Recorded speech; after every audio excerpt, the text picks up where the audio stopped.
Guys, so இப்போ நம்ம வந்து ரொம்ப நாளைக்கு முன்னாடி நம்ம 2 தக்காளி செடி வச்சுருந்தோம். ஸோ இப்போ அந்த தக்காளி செடியில் வந்து ஒரு செடியில் வந்து நம்மளுக்கு வந்து காய் வந்திருக்கு, பழம் வந்திருக்கு, தக்காளி பழம். ஸோ இப்போ நம்ம வந்து அது எப்படி இருக்குன்னு சொல்லி பார்க்கலாம். நாங்கள் வந்து எந்த ஃபர்டிலைசர்ஸும் யூஸ் பண்ணல, எந்த கெமிக்கல்ஸும் யூஸ் பண்ணல. ஸோ வந்து நாங்கள் வந்து உரம் அது மட்டும் தான் யூஸ் பண்ணியிருக்கோம். ஸோ எப்படி இருக்குன்னு வந்து பார்க்கலாம். ஸோ வந்து பார்த்திங்கன்னா நம்மக்கிட்ட 2 தக்காளி செடி தான் இருக்குது. ஓகேங்களா, இப்போதைக்கு இந்த 2 தக்காளி செடி இதில் வந்து வரும் பூலாம் வந்து மொட்டெல்லாம் விட்டுருக்கு, இதுலேயும் வந்து குழந்தைங்க விட்டுருக்கு. ஸோ நம்ம ஃபஸ்ட்டு தக்காளி, ஸோ இது நல்லாவே பழுத்துடுச்சு.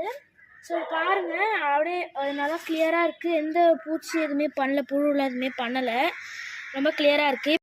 இப்போ ஓகே காய்ஸ், நம்ம கட் பண்ணிடலாம்.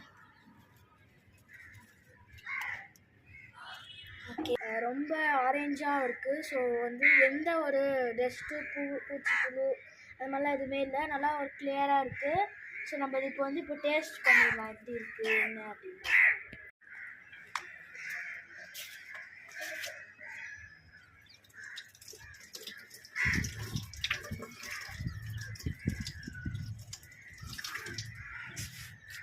ஸோ காய்ஸ், இது நல்லாவே நம்ம கழுவிட்டோம். இப்போ நம்ம இது எப்படி இருக்குன்னு டேஸ்ட் பண்ணலாம்.